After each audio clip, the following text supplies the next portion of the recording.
2022 FIFA World Cup is underway in Qatar. 5 teams from African countries are competing for a chance to win the ultimate prize in international football. What are their chances?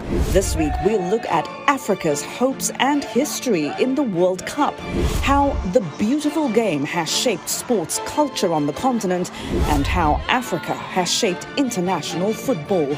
Straight Talk Africa starts now.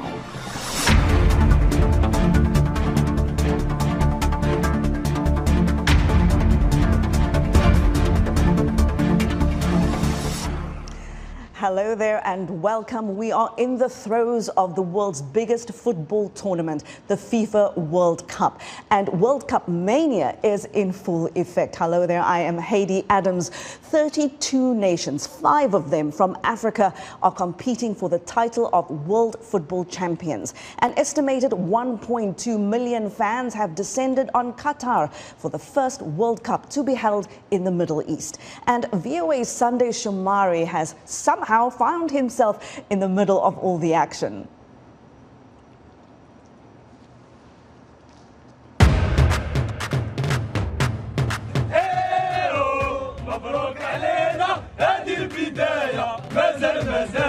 Morocco is the best. I expect the best for our national team. Which team are you supporting? I supported the Portugal team. Why that? Because Ronaldo is my favorite player. I would like the victory for the Senegal. A really difficult situation for us because Sadio Mane is the leader of the team. His absence does affect a lot the team. Next game we will try to, let's say, to play without him, to involve everyone, to involve the whole team. I think, yeah, it's time. It's time for us to take our lead without Sadio Mane for sure. Inshallah, I think Argentina will win. I wish all the best for Tunisia, and I'm sure that we're gonna win it. Inshallah.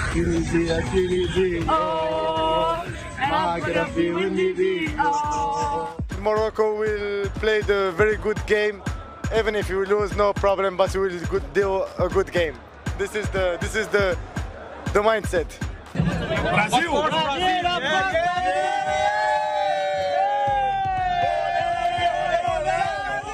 A lot of excitement and prayers going out there from teams in rooting for the African teams and others around the world. And our Sunday Shomari joins us now from Doha. Sunday, great to have you part of the show. There's been no shortage of shock and awe from this tournament so far. Lots of excitement, right, until your team doesn't do so well. But Sunday, what are you seeing and hearing from fans there in Doha? Thank you, Heidi. As you said, I found myself in the middle of excitement and fun, and a lot of things are happening. As you see people right behind me, this is downtown Doha in the metro station where it connects everyone in a place called Mshereb, which means a place where you can get cool water. What it is this place is very important because it's like a hangout spot. Everyone from everywhere around the world, all these fans are right here. And this time around, actually, they're not very many. But when the sun goes down, when it's nighttime, it's even more fun. A lot of people show up here every night. I can tell you, at night, it looks like New York in the middle of the day. Very, very busy and a lot of action, like the pictures we were just showing. So people are happy, excited, and very happy because, as you said, the people from Middle East, they're saying this is history in the making. The very first World Cup in their nation. Not only that, the one that is very expensive, Heidi. Oh, but you seem to be quite the hangout spot yourself. I see a lot of people hanging out there around you Sunday. But listen, there's also been a lot of controversy surrounding this, and controversy off the pitch. People talking about customs and rules they have to adapt to. And there's been some challenges with ticketing as well, right? Absolutely, for sure. One of those, you remember we talked about beer. Do you have beer? You're going to have a beer or not? And of course, you can't have in the stadiums. But before that, they thought they would. But anyway, in these fan zones, there are places specific called fan zones. Those areas, they're allowed to have their beer. But anyway, on the other hand, when we come to ticketing, there's so many people coming in the country right now to try to see the games. However, if you don't have a ticket right now, you cannot come in the country. So those ones in the country who are trying to get more tickets, there is a specific ticket center where you can go and buy and purchase the tickets. But let me tell you, my colleague was there this morning. The line was very long. Well, Sunday... And after a long wait, yes. Sunday, we're going to have to wrap it there, but thank you so much for that really exciting report. Please enjoy your time there and keep up the good reporting. Thank you so much. VOA Sunday Shomari speaking to us there from Doha in Qatar. So what are the chances an African team makes it to the World Cup finals or even lifts that famous gold trophy? VOA's Jackson Mvunganye is taking the temperature among fans of the Black Stars in Accra, Ghana. I believe the Black Stars will make an impact. I can't say the Black Stars are going to win the World Cup because that would be me dreaming in a wonderland, you know. But I believe we'll make an impact because the Black Stars, whenever expectations are low, that is when they tend to rise up to the occasion. They might not be the household names we used to know. They are Samoajans, the Michaelasians, the Sulemuntaris. They might not, you know, be like them. But what we have now is a group of players who are on the rise, a group of young players who are hungry to succeed, a group of young players, a chunk of whom have never played at the World Cup before. And so they will see this as an opportunity presented to them to play football on the global stage, and the biggest stage football has to offer. And so I'm sure they would like to take it. Yeah, my name is Gabriel, and at first I thought, I was just thinking that the Black Stars were not that great, but after watching the game they played with Switzerland, I saw the quality, and from the strikers to the defenders to the midfielders, I think we are now ready. Yeah, it reminds me of the days of Asamoah Gyan and all those people. So I think, and even with the match that we're going to play on Thursday, I think it's going to be a 2-2 draw. I mean, a draw. That's your prediction? Yeah, that's my prediction. But what I think so far is Ghana is going to go far. We are going to qualify from the group. People are underestimating us, and I like it that way. We are going to surprise the world. Yeah, they all know that. I mean, a lot of people are doubting them. So I mean, they just want to surprise them. They just want to prove Ghanaians wrong. That's how I see it. Yeah. Well, we go now to Jackson Mvunganye in Accra, Ghana. Jackson, what is the mood there? What are the supporters of the Black Stars telling you? Hello, Haydé Akwaba, as they say here in Ghana. As you can see, I am donning my Black Stars t-shirts. Ghanaians are very excited. They're waiting, anticipating for a win. You know, they're coming into the first match tomorrow, Thursday, with Portugal, which is the number 9th ranked team with one of the greatest players in history, Ronaldo. But that is not scaring them. They know that this rematch, remember they played in 2014 against Portugal, and they lost but 2-1. But this time they're coming in, they know that they have confidence that because everybody feels that, you know, it's a young, relatively young, inexperienced team, but they know that they're going to surprise the world. Jackson, I can feel the energy from here. Of course, we have to stay neutral here, except for Sunny, and we'll see his outfit in a minute. But thank you so much, Jackson. I really appreciate it. Have fun in Ghana. It's a beautiful country. Thank you.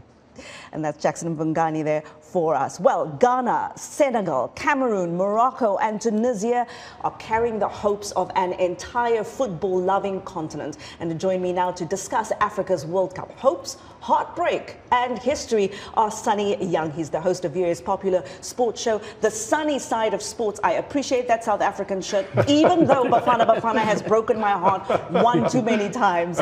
And then, of course, VOA's Africa Division Program Manager, Mwamoyo Hamza, and also joining us via Skype is Memory Malisawa. She's a sports analyst and she comes to us from Lusaka in Zambia. Memory, Hamza and Sonny, welcome to Straight Talk Africa. Let me just put a little disclaimer in there.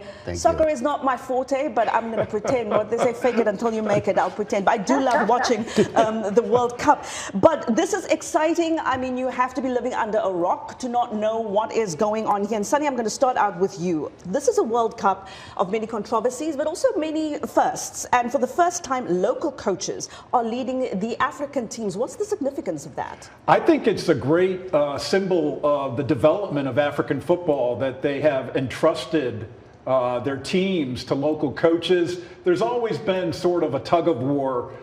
Should European coaches be in charge of African teams? Do they have better experience? Do they have better tactics?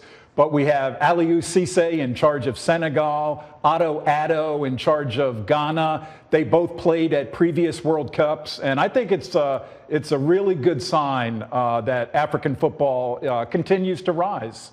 Hamza, what's your take on this? And give us some of the highlights you've seen so far. First of all, I have to say, Sonny comes in with a South African jersey, yes. 12 years too late. Oh my goodness, please don't make me laugh, my ugly South African laugh here. But I appreciate it, Sonny.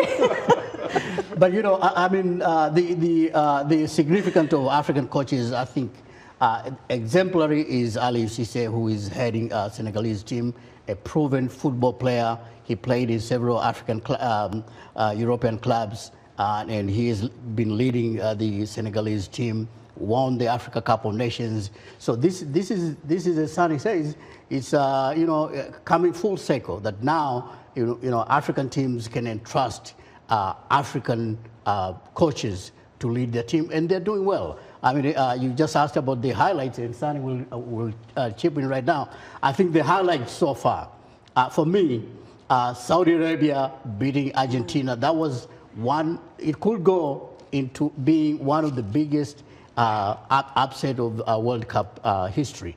And the goal by Al Dawasir, the second goal, just the strike itself, spectacular. And mind you, was spectacular. And mind you, he was surrounded by 3 Argentinian players. And my other highlights is Memo Ochoa, the goalie for Mexico, with that save which actually gave Mexico a point in that game. I mean, that was a spectacular shot. Ole, ole, as they say in Mexico. Yeah, and I will point out quick highlights. We have 3 Arab-speaking teams that have already picked up points in Qatar: Saudi Arabia, Tunisia, and Morocco, which to me maybe is a sign that they're comfortable playing in the Middle East in an Arab-speaking country.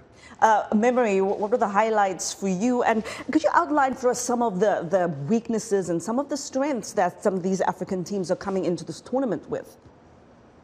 Okay, definitely when you look at you know, the current World Cup, obviously in Qatar, we've seen so far 3 games from the African countries, and for me the major highlight, of course, not being an African team, but hey, it's you know, Saudi Arabia beating Argentina by 2 goals, you know, to 1. For me, it's a big thing because we are talking of Haydé, who's the coach for Saudi Arabia. That man made Zambia win, you know, the Africa Cup in 2012. So he is part of Zambia. He's actually Zambian. He's one of us.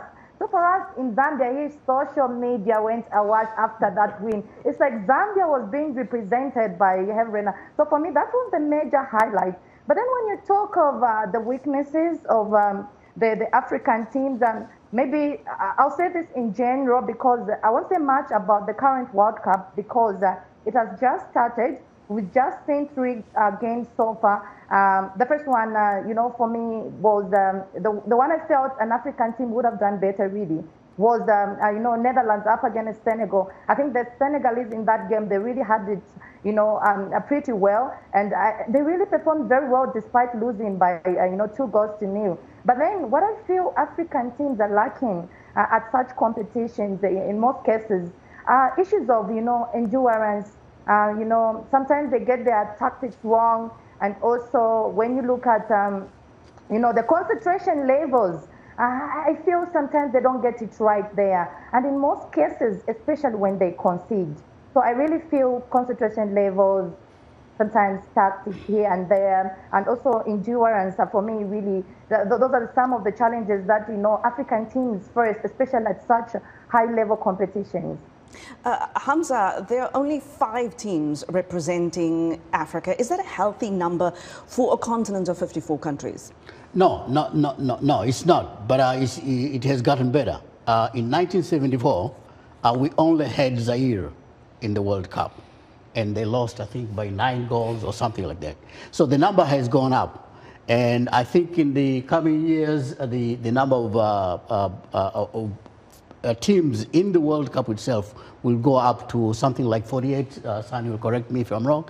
And the African teams will also will have more African teams, up to 9 teams. So it's growing up, but as it stands right now, 5 is not enough. We should have more teams for a continent that has 54 countries. Sonny, will that increase our chances of making Pele's prediction come true? I think it has to increase the chances. And I have to repeat, 3 teams, Ghana, Senegal, and Cameroon, all participating in Qatar. They are the only African teams to reach the quarterfinals. So it would be great to see one of them, or even maybe Morocco or Tunisia, get past that quarterfinal stage at a World Cup, maybe to the semifinals or even the final. Memory, what does it take to make a team successful in a World Cup? Really well, I think it all starts with preparation, Haydé. When you look at the way the team prepares, I think that is very important. Preparation is everything, and obviously above all, we are looking at skill here. But then when you talk about what it takes, I think it has got a lot to do with game management. Like I mentioned earlier, endurance levels, and also, when you look at game management, I think, we need to agree that sometimes teams, they do not manage their games pretty well, which end up costing them. For example, you might, concede early, and the way you come back or how you handle that will really determine how far you can go. One good example I can give is in the Senegal game, Senegal against Netherlands. I think just after they conceded, you could see that they were a little bit frustrated, and they went on to acquire like 2 or 3 cards, which in my view I feel that is dangerous, because in an event where you lose key players, that will affect you negatively. So I feel when you have it right in terms of game management coupled with the skill, obviously the players that were called, I think those are some of the key things that really will help the team to perform pretty well at the World Cup. Preparation has been a very difficult thing, especially when you look at the African teams. You find that some of the African teams, they don't even have proper infrastructure, in terms of preparations. Even for Africa Cup itself, there are some countries that can't even host a qualifier match because they don't have, proper infrastructure.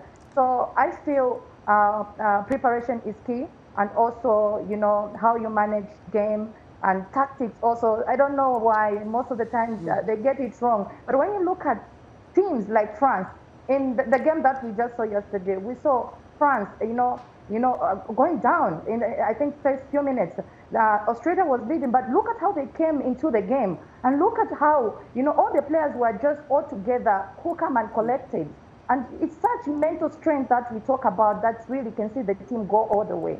If I may say something here, Haydé, as memory Hamza, says... if you don't mind, we're just going to go to a break quickly. I'll pick up with you when we get back. We're going to continue our discussion on the other side of the break. I'll give Hamza a chance to speak then. We're talking about Africa's World Cup history, highs and lows. Let us know which team or teams you are rooting for. Send us a tweet at VOA Straight Talk. Stay with us, Straight Talk Africa. We'll be back in a moment.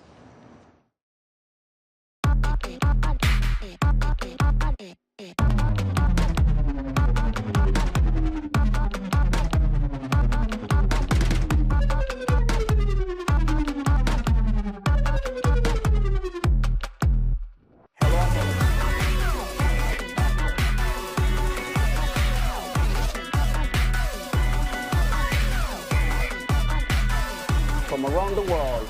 Let's go.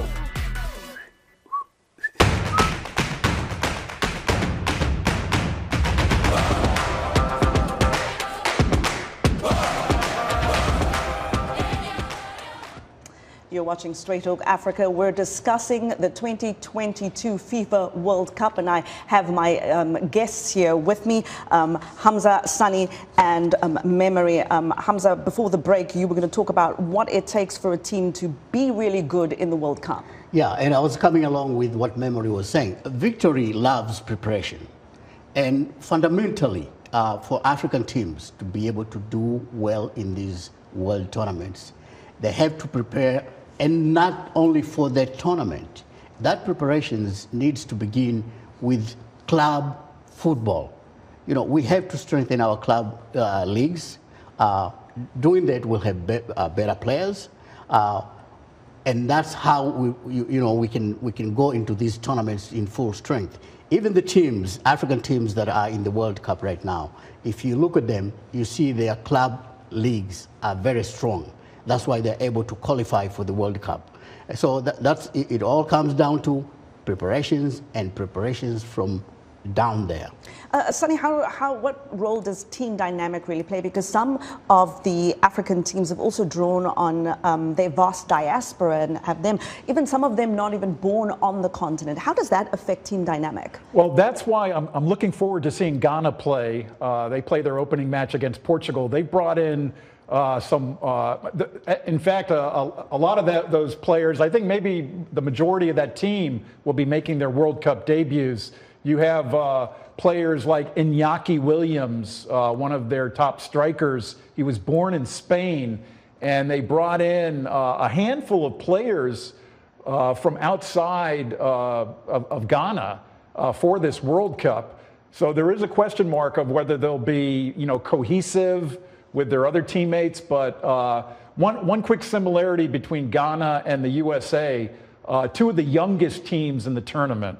And, in terms of energy, you can't count out youth and young legs. So I'm looking forward to seeing the Black Stars. But I think there could be a few question marks about how cohesive Ghana is. Well, we got some questions from our audience, our social media followers, and I want to put some of those to you. Sonny, I've got one here for you. Jackson Kambanda from the United Arab Emirates asks, when will Africa host the tournament again? Good question. We're still living off the fumes of the last time. So is there any talk about another country? Well, if we look ahead, the 2026 World Cup will be jointly hosted by the USA, Canada, and Mexico. After that, would FIFA go to an African country within 20 years of South Africa hosting? I kind of doubt it. I think more than likely we're looking maybe at possibly past that stage before Africa sees a return to the World Cup stage as a host. One quick low for me, going back 12 years to South Africa, was when Luis Suarez put his hand up and he blocked a shot that basically crushed the World Cup hopes of Ghana.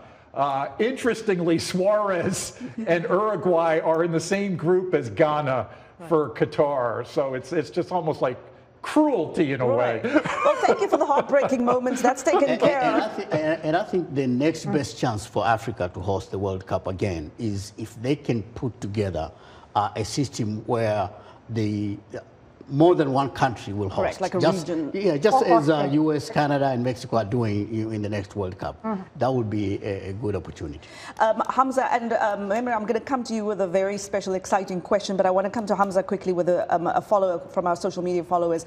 Here's one from Innocent Simsim Uladi from Malawi. He says, despite the arguments on human rights, and I believe Qatar needs to work on that particular issue ASAP, why does the West act as if it's their World Cup and that only they have a big say in what is supposed to happen? Hamza, is there the sense that there's been these ethnocentric attitudes and tensions around FIFA World Cup decisions?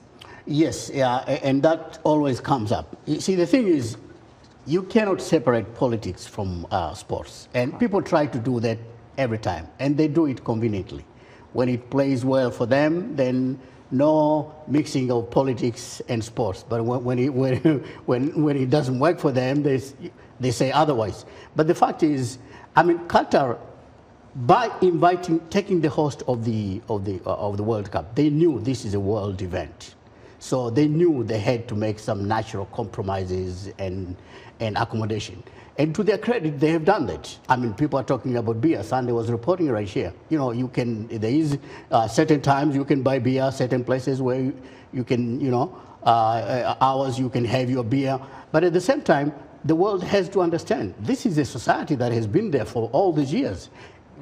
One of the Qatar official put it very perfectly when he said, don't expect us to change our values for 28 days of football. You know, and I mean, and for the West, I mean, it's like, how do you walk into a halal store and ask for a pig's feet? Right. Go to the next store. Right. Next door. So I mean, there will always be these, back and forth, and the West, because the media is very strong in the West, we hear this a lot. Right. But the good thing is now social media. Third world countries, the so-called third world countries, the developing countries, they are pushing back with these moralistic high priest ideas. Well, Memory, I have a really interesting and exciting question for you.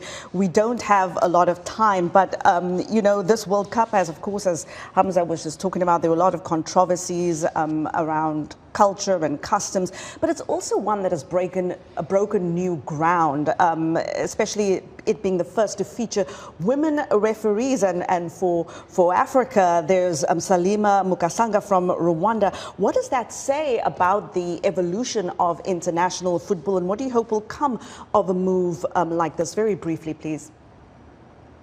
Okay, great. That shows the expansion of women's football in Africa. Definitely, that means a lot for women out there who love soccer, because now that talks about the fact that a girl child in Africa somewhere can dream of officiating at a global piece like the World Cup. And of course, it's just the beginning, that I can assure you, because now that has opened doors for a lot of, African female officials. Talking of the performance of African teams, when you talk of, World Cup, especially at junior levels, I think African teams in terms of women, I think they've performed pretty well. We were just witnessing the Under-17 World Cup in India, where we saw, the likes of Tanzania, coming back with bronze and so on and so forth. So that definitely speaks volume and tells us that definitely when you look at future in terms of soccer, it has got nothing to do with a male-dominated kind of sport now. It's everywhere. Women are taking up, and it's a very, very good opportunity for the women and girls out there. Well, this is all very fascinating. And for me, I mean, I'm a little bit of a sports lover. Now I'm a huge sports lover. Thank you so very much, Memory Malisawa, Sonny Young, and Mwamoyo Hamza. Thank you for your excitement, your energy. It has been extremely infectious. And that is our show this week. And you can find all our World Cup news stories and analysis on voaafrica.com. Thank you again to all my guests and all that great reporting from my colleagues in Qatar and Ghana. And thank you to you, our audience, for always joining us on television, radio, and for streaming with us online. We'll see you next time. Take good care. Goodbye.